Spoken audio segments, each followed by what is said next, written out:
সম্মানিত দিনী ভাই বোন, আপনাদের কাছে জরুরি অনুরোধ জানিয়ে গেলাম।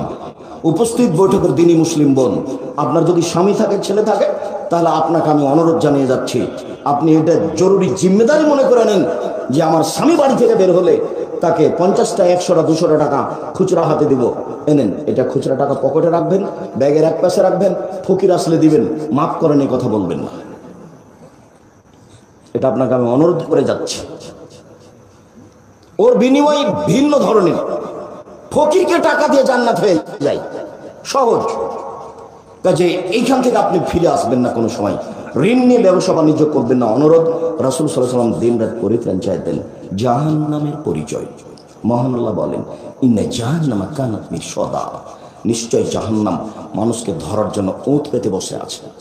এটা হলো জাহান্নামের পরিচয়। লিত্তাগিনা মাআবা, যারা সীমা লঙ্ঘন করছে তাদের থাকার জায়গায় জাহান্নাম, শত্রু হিসাবে ওঁত পেতে বসে আছে জাহান্নাম। এই কথা আল্লাহ তাআলা বলেন।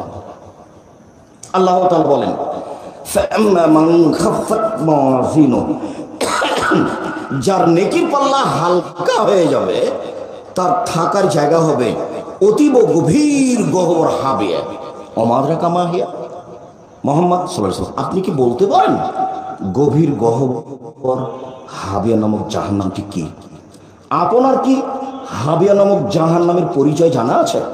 আমি বলি, নারুন হামিয়া, তা হচ্ছে জ্বলন্ত উত্তপ্ত আগুন।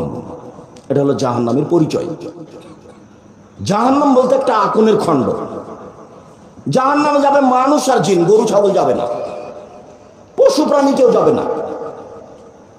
আল্লাহ তাআলা বলেন, কাল্লা লা ইউমবাদান্না ফিল হুতামা ওমা আদরাকা মাল হুতামা, অবশ্যই অবশ্যই তাকে চূর্ণ বিচূর্ণকারী হোতামা নামক জাহান্নামে নিক্ষেপ করা হবে।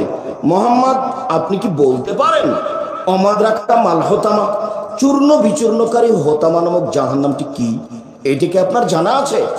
আমি বলি, নারুল্লাহিল মুকাদা, তা হচ্ছে জ্বলন্ত উত্তপ্ত আগুন। এগুলো কিন্তু কোরআন মাজিদের আয়াত।